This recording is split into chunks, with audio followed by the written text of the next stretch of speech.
banyak yang nggak sadar atau tahu bahwasanya jumlah detak jantung untuk seekor tikus seorang manusia, ikan paus dan ikan hiu Greenland itu sama dari titik lahir sampai titik mati. Jumlahnya adalah 1,5 miliar.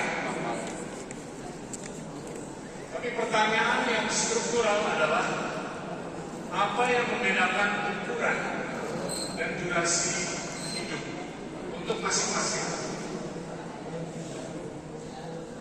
Atribut struktural yang membedakan atau mendiferensiasikan mereka adalah apa yang seringkali disebut sebagai metabolisme. Secepat apa, dengan kualitas apa, binatang, manusia, apapun memetabolisasi makanan dan minuman dan juga ekosistem.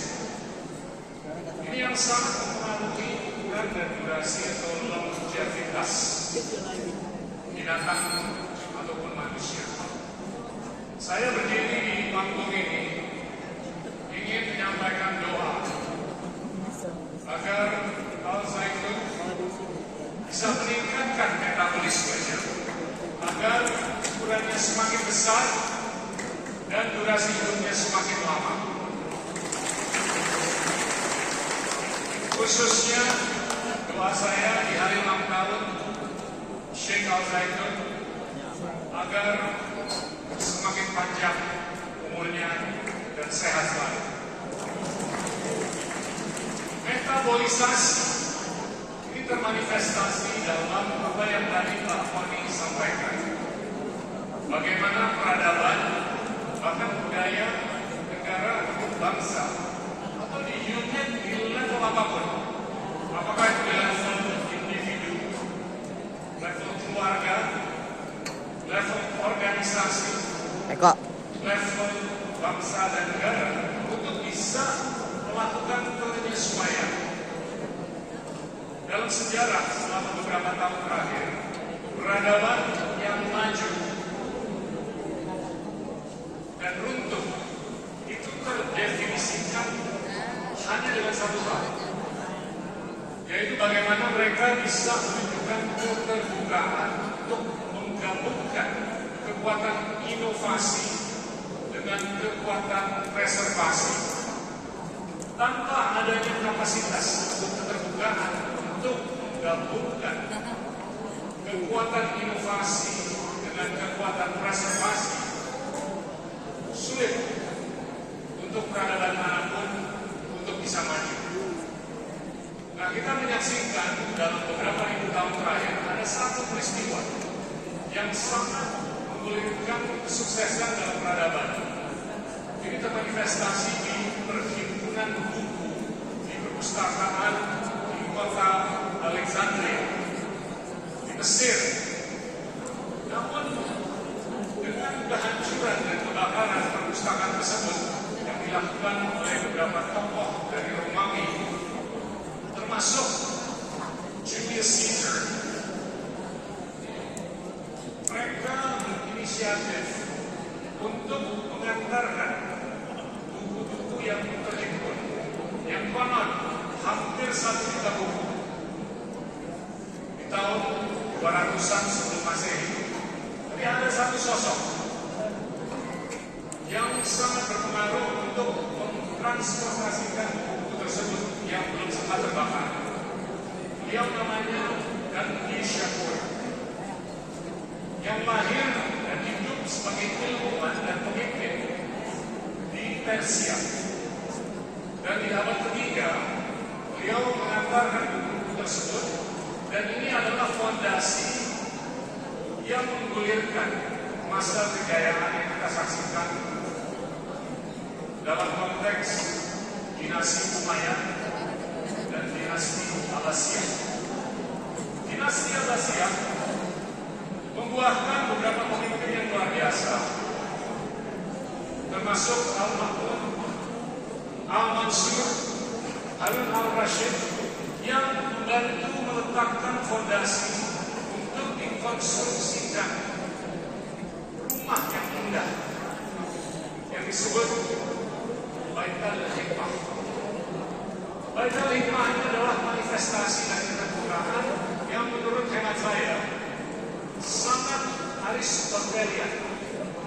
Aristotel itu terkenal sebagai ilmuwan yang bisa menunjukkan keterbukaan untuk menginvestigasi ulang asumsi, presumsi, bahkan aksiom yang sudah dianggap benar untuk apakah ini perlu dilakukan penyempurnaan.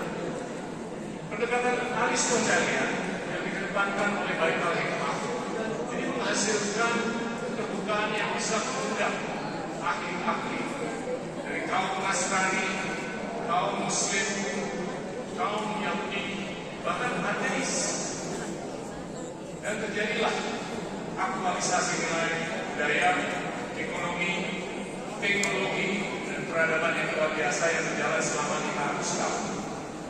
Kita menyaksikan ilmuwan-ilmuwan yang terkenal bernama Al-Biruni yang mengukur di abad ke-10 jarak keliling planet bumi sejumlah kurang lebih 40.000 km sebelum lahirnya tokoh-tokoh ilmuwan seperti Copernicus, seperti Galileo di abad 15 dan 16. Mereka juga menghasilkan ilmuwan-ilmuwan seperti Al-Quraishi, Al-Haytham, dan berikutnya Ibn Sina.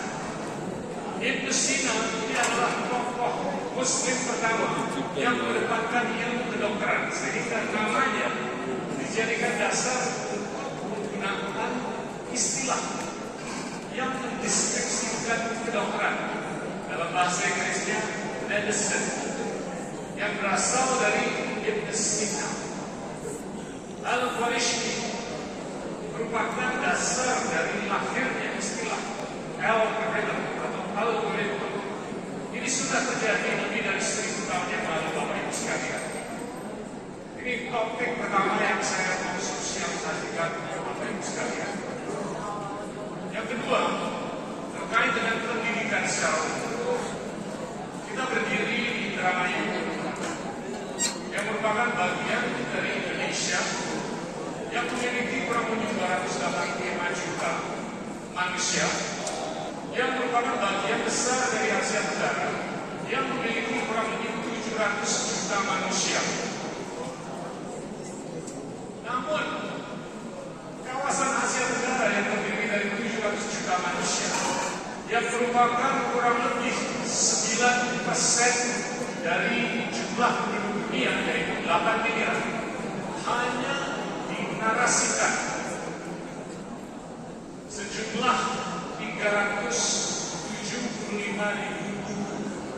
Jadi kalau kita lihat selama 2000 tahun terakhir, hanya ada kurang lebih 375.000 buku yang menarasikan kisah mengenai siapapun apapun terkait dengan Asia Tenggara. Dan ini menarik untuk dipelajari di dalam, karena jumlah buku di seluruh dunia itu 150 juta. Ini kurang adil, Bapak Ibu sekalian, bahwasanya kawasan yang merupakan 9% dari penduduk dunia hanya dinarasikan sejauh 0,26% dari total populasi dunia. Ini menggarisbawahi bahwasanya di Asia Tenggara, termasuk kita di Indramayu, termasuk kita di Sabang, termasuk kita di Merauke, kurang kapasitas untuk menarasikan diri, kurang mendokumentasikan narasi diri kita sendiri. Ini sangat berkorelasi dengan sejauh mana kita mengedepankan pendidikan.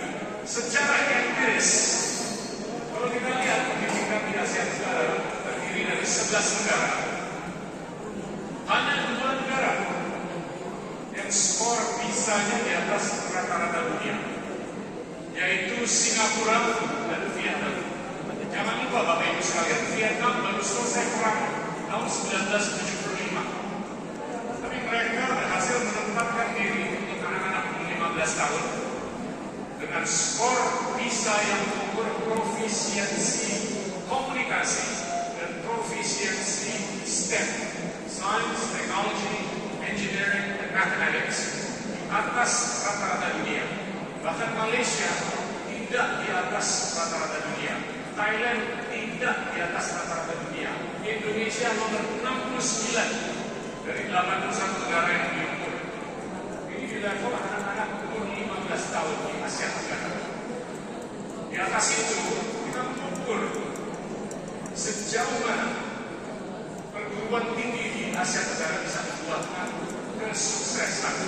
Di Asia Tenggara ada 10.000 kampus.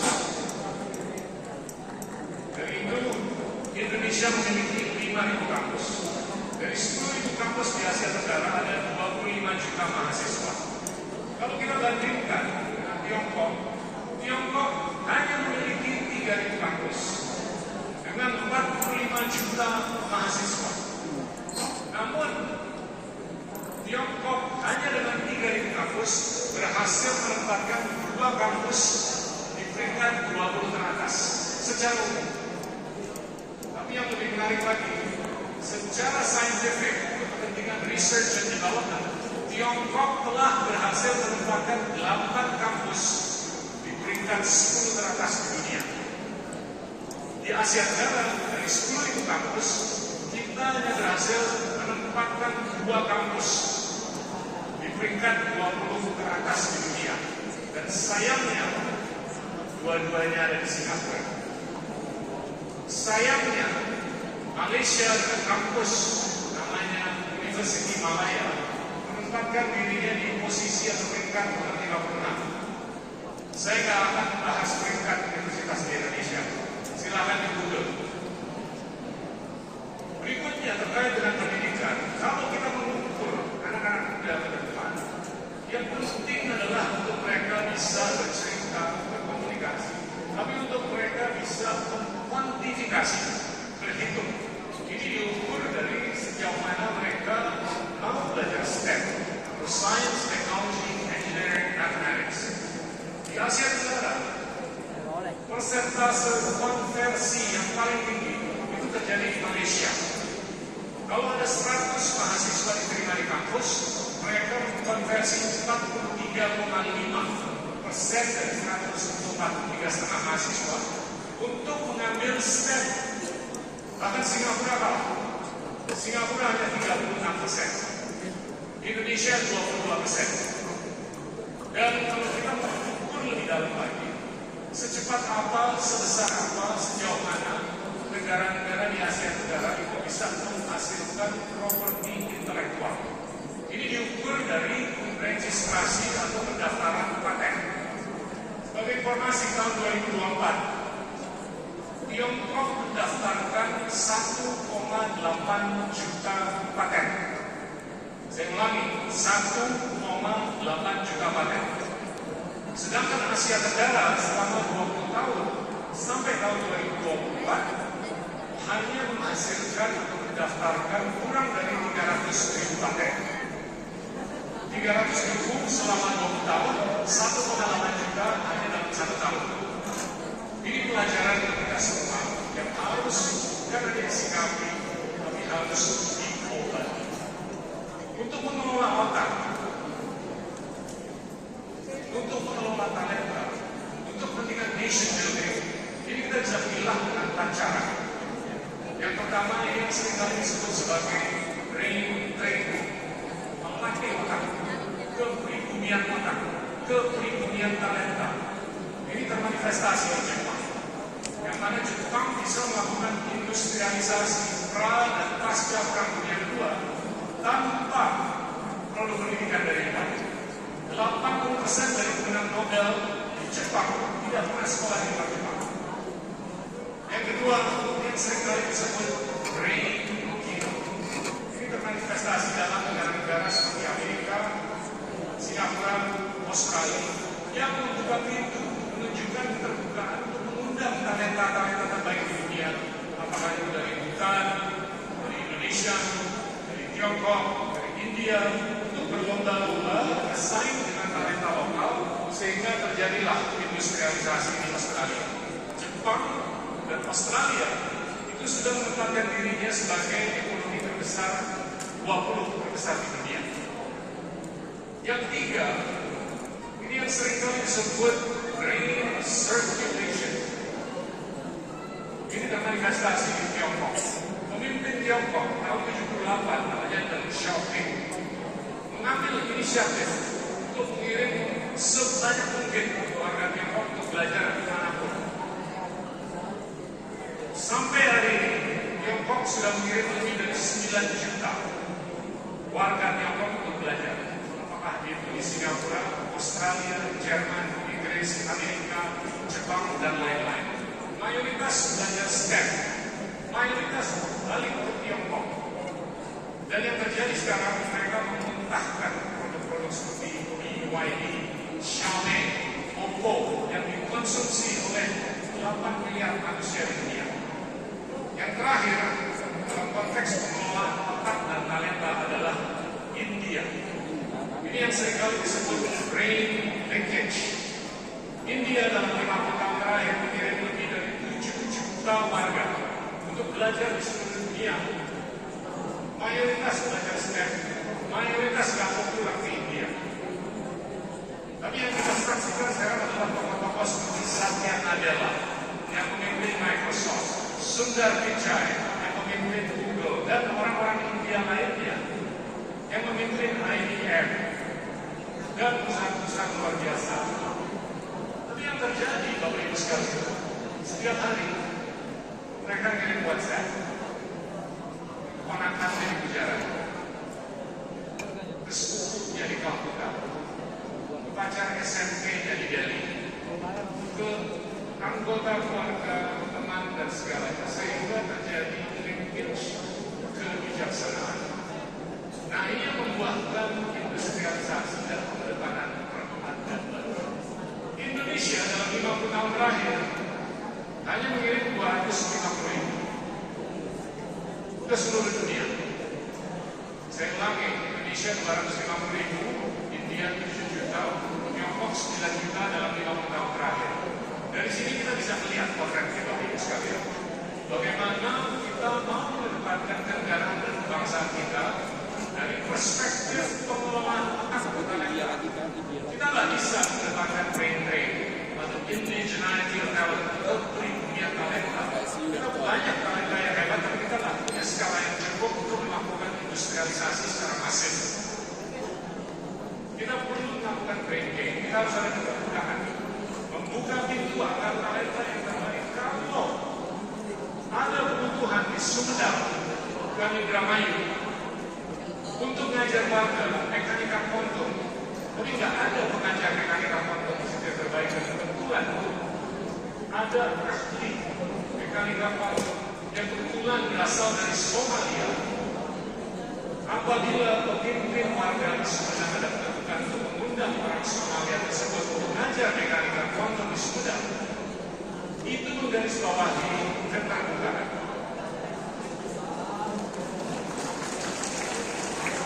Garis bawahi optimisme bahwasanya ke depan Sumedang bukan hanya akan sukses, tapi Sumedang akan menjadi katalis untuk kenegaraan dan kebanggaan dan kebangsaan.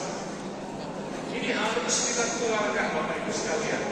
Tapi kenyataannya, kalau kita jalan dari Sabang sampai Merauke, 90% dari kepala rumah tangga tidak punya pendidikan S1. Harapan kita adalah untuk seorang anak yang tidak bisa mendapatkan inspirasi dari orang tua. Begitu beliau jalan kaki, naik becak, naik kapal, naik truk, naik bus, naik ojol, sampai di sekolah, berinteraksi dengan seorang guru selama 7-8 jam sehari. Dan insya Allah guru tersebut memiliki kapasitas dan keinginan untuk menyuntik 3 atribut yang utama. Yang pertama adalah ambisi. Tanpa ambisi, gak akan bisa jadi guru, gak akan bisa jadi wali kota, gak akan bisa jadi bupati, gak akan bisa jadi gubernur, gak akan bisa jadi presiden. Yang kedua adalah imajinasi. Tanpa imajinasi, kita nggak akan bisa mendarat di planet bulan. Yang ketiga, keberuntungan. Keberuntungan saya pilih menjadi dua. Keberuntungan yang buta. Ya Allah, saya malas belajar. Semoga besok dalam ujian fisika murni saya berkahi nilai A. Ini keberuntungan buta. Tapi ada tipe keberuntungan yang saya lebih suka, yaitu keberuntungan cerdas. Ya Allah, izinkanlah saya untuk belajar selama 8 jam hari ini. Semoga besok saya mendapatkan A dalam ujian fisika murni. Pertanyaannya, Bapak Ibu sekalian, siapa yang bisa menyuntik 3 atribut tersebut kalau orang tuanya tidak memiliki pendidikan S1? Hanyalah guru. Tapi talenta yang terhebat Indonesia gak akan mau jadi guru kalau hanya digaji honorer 500.000 atau gaji guru 2,8 juta. Saya gak akan stop ngomong mengenai reformasi gaji guru sampai benar-benar terjadi reformasi gaji guru. Karena tanpa reformasi gaji guru, kita gak akan mengaktualisasikan nilai pendidikan yang sangat kental dengan penyuntikan ambisi, imajinasi, dan keberuntungan cerdas.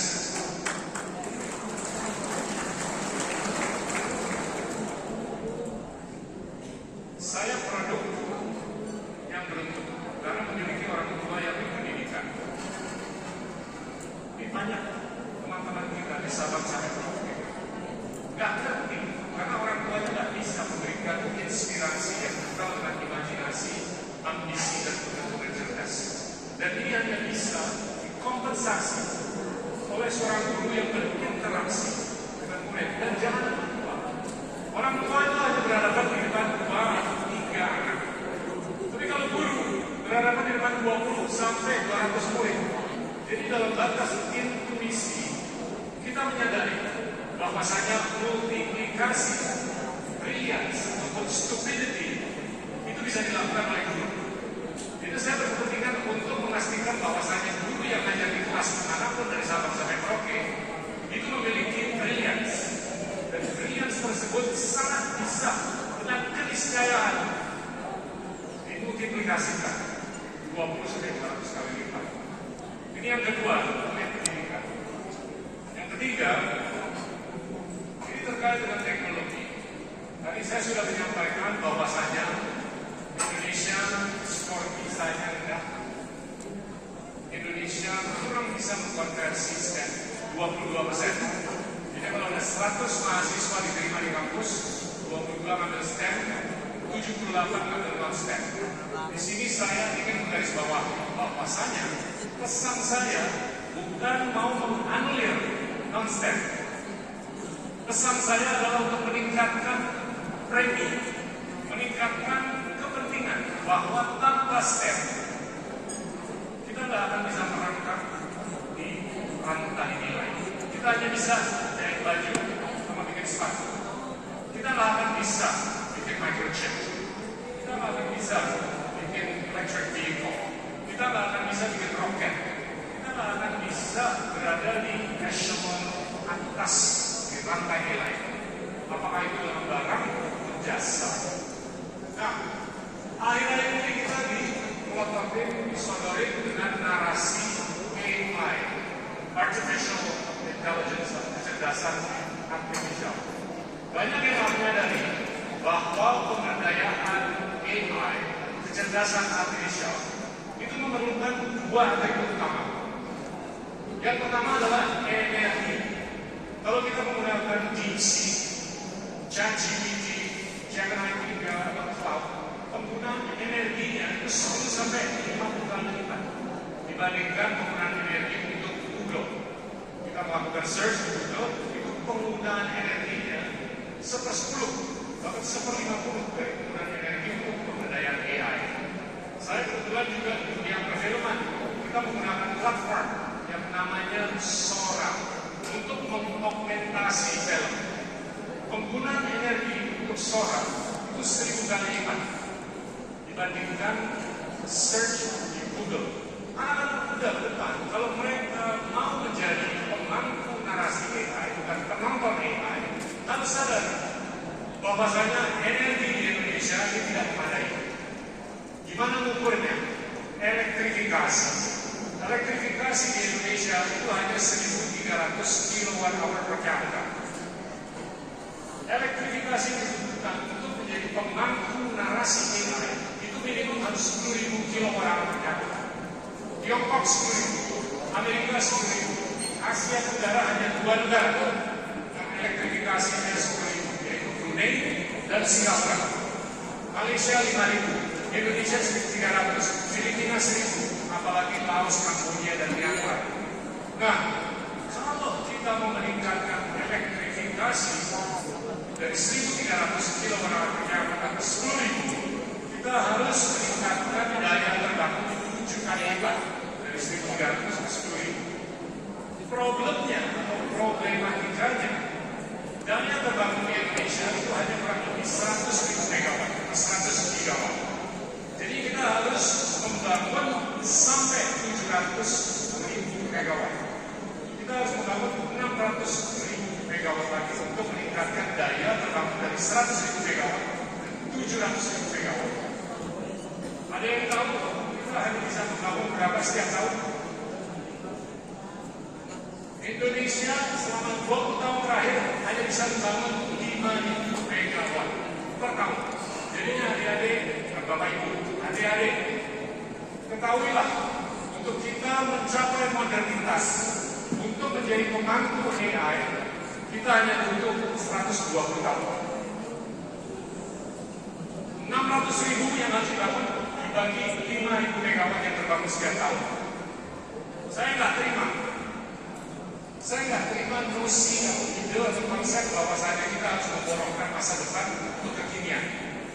Semestinya narasi harus diputar balik, yang mana kita harus memborongkan kekinian untuk masa depan. Jadinya solusinya ke depan, kita harus melakukan apapun, termasuk berdoa, tapi berikhtiar agar pembangunan daya setiap tahun minimum 30.000 MW. Kalau kita bisa membangun 30.000 MW per tahun, kita bisa mencapai modernitas dalam 20 tahun. 600.000 bagi 30.000. Dan kalau kita bisa membangun 30.000 MW, kita bisa membuahkan kurang lebih 12 juta lapangan kerja. Karena kalau kita membangun 5.000 MW, itu aturan kasarnya, setiap tahun kita bisa membuahkan 2 juta lapangan kerja.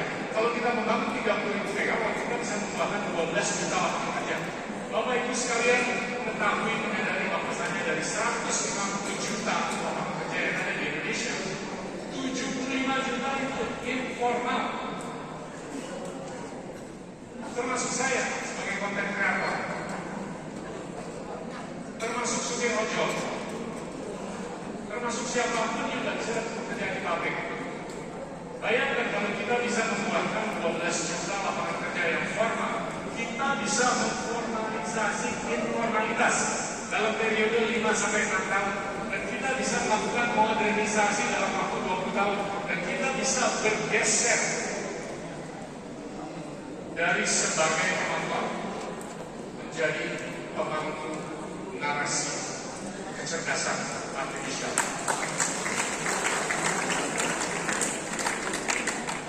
Akhir kata, saya sudah bicara mengenai sejarah yang kental dengan keterbukaan atau kurangnya keterbukaan yang menjatuhkan dan meningkatkan peradaban.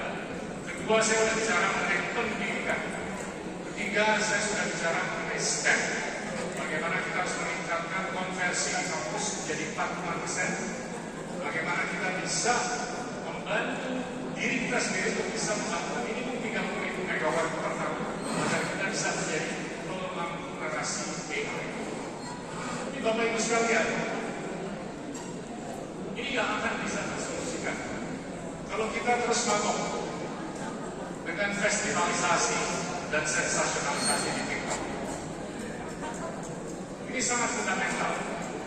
Biasakan diri, budayakan mulai dari sekarang bahwasanya kalau kita mau menyongsong kepemimpinan atau pemimpin ke depan, kita harus sadar bahwa unsur seleksi itu harus disuntik dalam unsur eleksi. Kita nggak bisa mau dengan eleksi yang buta. Kita harus sadar bahwasanya untuk mengeleksi siapa itu harus ada unsur seleksi. Dan unsur seleksi itu harus tahu dengan kriteria yang bisa dipertanggungjawabkan, termasuk etikabilitas, moralitas, intelektualitas, lalu menuju elektabilitas. Dan pastikan dalam budaya sehari-hari, mau di tempat ibadah, di kantor, di sekolah, di rumah tangga, di kafe, di institusi sosial, budayakan bahwasanya siapapun yang terpilih sebagai pemimpin itu adalah pemimpin yang bisa menunjukkan akuntabilitas ke rakyat, bukan ke kelas elit. Tanpa itu, Bapak Ibu sekalian, kita hanya bisa tumbuh kurang lebih 5%. Tapi kalau kita bisa anulirkan kebiasaan-kebiasaan yang kurang berkenan, saya berkeyakinan adik-adik yang di belakang itu akan bisa menikmati, menunggangi pertumbuhan ekonomi minimum 8% yang lebih inklusif dan kental dengan ekuitas. Itu saja pesan-pesan saya, semoga bermanfaat.